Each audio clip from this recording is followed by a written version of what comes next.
Votre point de vue m'échappe. Je comprends parfaitement, mais je ne partage pas le même point de vue. Scotty, si ton amour pour moi est sincère, tu le permettrais. C'est juste une rencontre physique, ça n'aura pas d'impact sur notre mariage. Au contraire, ça pourrait l'améliorer. Je l'entends maintenant, Amber. Est-ce que j'ai l'impression de m'améliorer? Tu es mon épouse et j'envisage de vieillir ensemble. Pourquoi ne peux-tu pas me soutenir et me permettre de le faire? Le problème, c'est que je ne suis plus ton seul conjoint. C'est absurde. Non, ce n'est pas le cas. Tu as maintenant 2 maris. Un que vous avez épousé, avec qui vous avez eu des enfants, avec qui vous avez partagé vos finances et votre vie, et qui a maintenant l'intention de s'engager dans des relations intimes avec quelqu'un d'autre plutôt qu'avec moi. Votre autre mari est la priorité pour vos activités extra-conjugales. C'est avec lui que vous raconterez des histoires sur mon insuffisance pour justifier votre infidélité. Le problème avec cet arrangement bigame, c'est que je ne suis pas d'accord. Je ne me souviens pas vous avoir marié, toi et Ralph, ou qui que soit ton amant. C'est ridicule. Tu es mon seul mari. Tim n'est qu'un moyen de combler ce que tu ne peux pas fournir. Je ne te traiterai jamais comme un second, je te le promets. Scotty, ton état d'esprit est dépassé. Tu serais surpris de voir le nombre de nos amis qui ont des liaisons et dont le mariage est intact. Comme Daniel, qui en est à son 3e mariage. Tu vois que tu cherches la validation d'une personne aux mœurs légères pour justifier tes actes. Je me demande quel serait son conseil. Insulter Daniel et moi ne résoudra rien. J'ai décidé de le faire. Je l'ai mérité après avoir sacrifié mes désirs pendant des années. J'ai été loyal, j'ai contribué de manière égale à notre famille dans tous les domaines, et maintenant que les enfants sont indépendants, il est temps que je me récompense. Une petite liaison est une petite demande après tout ce que j'ai fait. Ne me menace pas de divorce, cela te nuirait à toi et à ton entreprise, tandis que les enfants et moi nous débrouillerons très bien. Tu sais, Amber, peut-être qu'avoir un amant n'est pas une si mauvaise idée après tout. Je suis d'accord à une condition. Enfin, tu comprends la situation. Quelle est la condition? Je ferai de mon mieux pour la remplir. Oh, c'est très simple. Si vous ne l'avez pas déjà prévu, enregistrez vos activités et donnez-moi une copie. Quoi? Vous êtes devenu voyeur, vous voulez voir votre femme avec un autre homme? Pourquoi une vidéo? Pour contribuer à votre propre satisfaction? Je veux remettre en question votre idée que tout le monde le fait, et que ce n'est pas grave. Je vais la montrer à nos enfants, l'envoyer à votre famille, à vos amis, à vos voisins et à tous ceux qui sont liés à nous. Voyons s'ils sont aussi modernes que vous le prétendez. Je veux leur avis sur mes supposées opinions dépassées. Oubliez cela. Je vais rencontrer mon amant, et vous n'aurez aucune photo. Tu ne sauras pas où nous serons, alors oublie ça. Accepte-le, je rentrerai à la maison après m'être amusé et nous continuerons comme d'habitude. Scotty prépara ses affaires à l'étage pendant qu'Amber continuait sa tirade en bas. Il revint et dit, va retrouver ton amant. Je rassemblerai des preuves de votre liaison, avec ou sans votre coopération. Oh non, vous ne le ferez pas. En partant, il s'est dit, elle sera surprise quand je me présenterai à la chambre 433 de l'Holiday Inn Express ce soir. Le message de Tim révélant l'endroit a été un coup de chance. J'ai, accidentellement, mis la main sur son téléphone alors qu'elle était aux toilettes. Amber frappe légèrement à la porte de la chambre 433, prudente à l'idée que quelqu'un puisse l'observer. Tim lui répond, en caleçon. Elle entre. Tu as l'air impatient, remarque-t-elle en l'embrassant. Je ne veux pas perdre un instant. Ne t'inquiète pas. Ce n'est que le début. J'ai mis les choses au clair avec mon mari ce soir. Nous aurons d'autres occasions. Comment a-t-il réagi? Il était contrarié, mais il sait qu'il n'a pas le choix. Je serai très attentive à lui pendant quelques nuits, et les choses reviendront à la nouvelle normalité. Mais avant tout, Scotty a menacé de nous attraper. Vérifions s'il y a des caméras et des micros dans la chambre, juste pour être sûr. Ils passèrent un quart d'heure à scruter la pièce à la recherche d'une surveillance, mais ne trouvèrent rien. Amber prend le temps de se déshabiller devant Tim, qui est allongé nu sur le lit, son attention fixée sur elle. Son excitation était évidente, son excitation tangible. Nue, Amber s'agenouille et prend Tim dans sa bouche.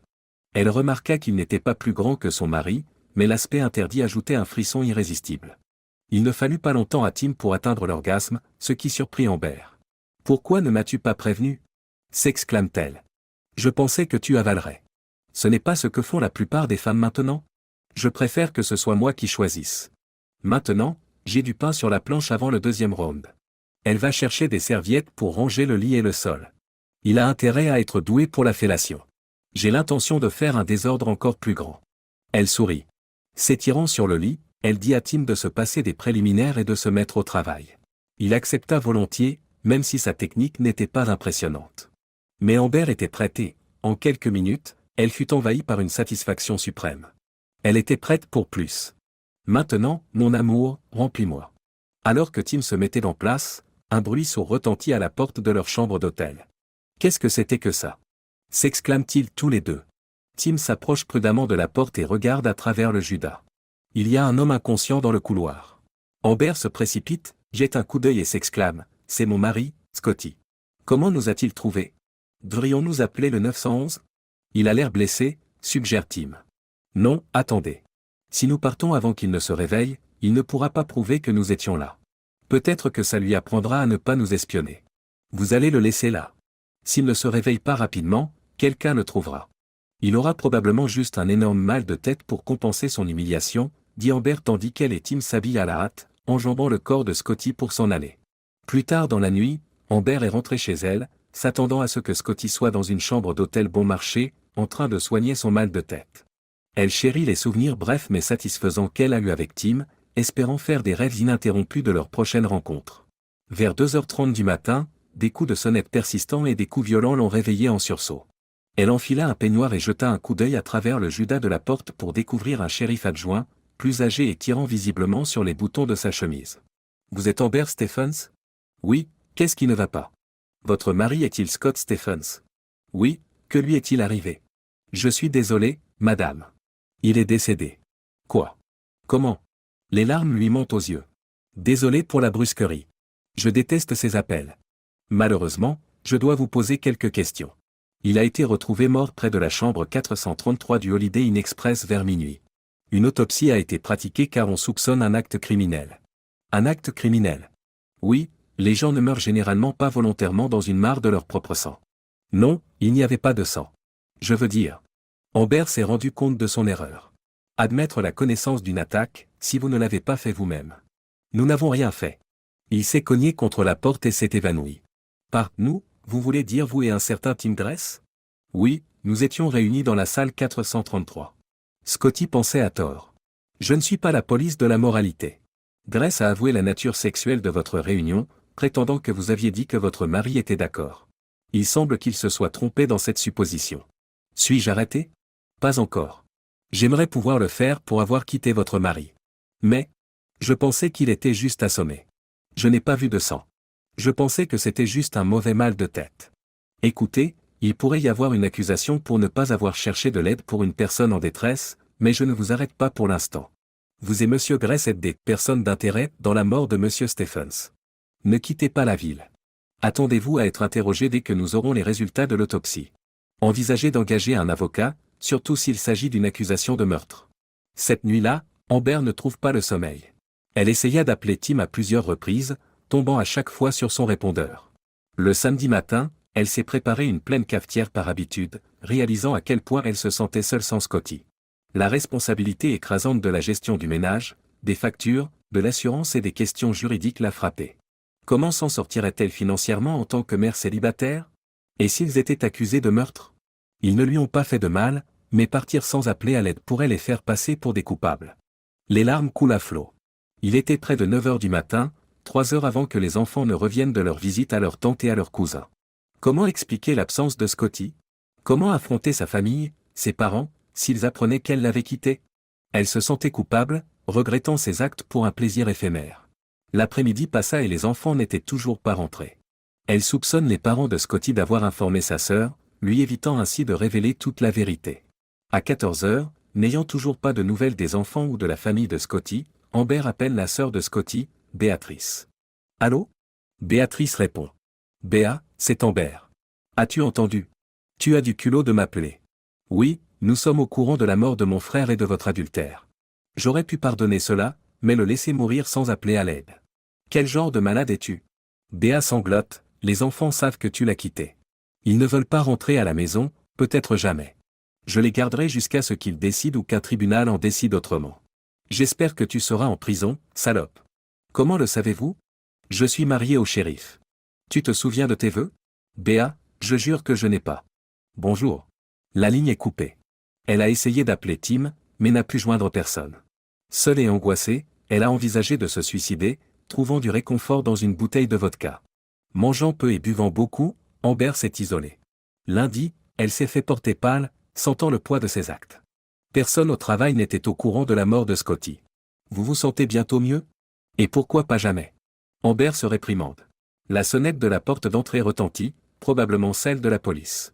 Au lieu de cela, un livreur lui tendit un paquet en lui demandant une pièce d'identité. Il s'agissait d'une demande de dissolution du mariage et d'une lettre de Scotty. Amber, je ne suis pas mort. J'espère que tu as été malheureuse à propos de ce que tu as fait avec Tim. J'ai vu son message sur ton téléphone, j'avais prévu de te dénoncer, puis de divorcer. Scotty. Elle s'est effondrée, incrédule, réalisant le plan de Scotty pour la surprendre avec Tim et la menacer de divorce. Il s'avère que défoncer les portes d'un hôtel n'est pas aussi facile que dans les films. Je me suis assommé, mais pas de sang. Je me suis réveillé, j'ai vu que tu étais parti, j'ai pensé que tu avais évité l'embarras. J'ai eu une idée géniale après avoir frappé. J'ai appelé mon beau-frère, le shérif à la retraite. Il a demandé à un ami de jouer le rôle d'un flic. Il lui a donné un scénario, a rendu visite à Tim en le persuadant et a enregistré ses aveux. Il ne parlera pas tant que le divorce ne sera pas prononcé. Sa sœur l'a aidé, a raconté une histoire aux enfants et les a emmenés dehors. Ils ne sont pas au courant de ma mort, ni de tes actions. Je leur dirai si tu ne dis pas tout. Je ne suis pas sûr de passer la cassette, mais c'est une option s'ils doutent de nous. Amber, il est temps pour nous de discuter de notre séparation.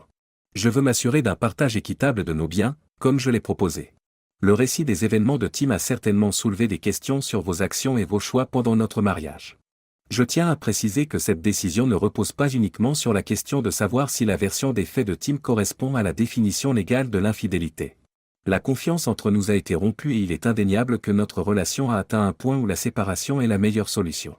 Je vais être honnête sur les raisons qui m'ont poussé à ne pas demander immédiatement le divorce. Tout d'abord, j'ai cherché à négocier des conditions équitables pour notre séparation. Deuxièmement, j'étais aux prises avec des sentiments de blessure et de trahison et je voulais que tu comprennes l'impact de tes actions. Amber, je t'ai aimé plus que tout au monde, mais ta demande d'impliquer une autre personne dans notre relation était quelque chose que je ne pouvais pas supporter. Malheureusement, c'est la situation dans laquelle nous nous trouvons aujourd'hui. En fin de compte, l'objectif est d'aller de l'avant avec équité et dignité. Veuillez envisager de signer les papiers du divorce afin d'éviter de prolonger nos souffrances mutuelles. Je vous prie d'agréer, monsieur, l'expression de mes sentiments distingués. Scotty. J'ai ajusté le ton pour qu'il soit plus attentionné et moins conflictuel, tout en exprimant le désir d'une séparation équitable. Épilogue. Amber portait lourdement le poids de ses erreurs. Elle a signé les papiers et dans les mois qui ont suivi, elle a donné la priorité au temps que Scotty passait avec les enfants, en veillant à ce qu'ils puissent se rapprocher malgré les circonstances.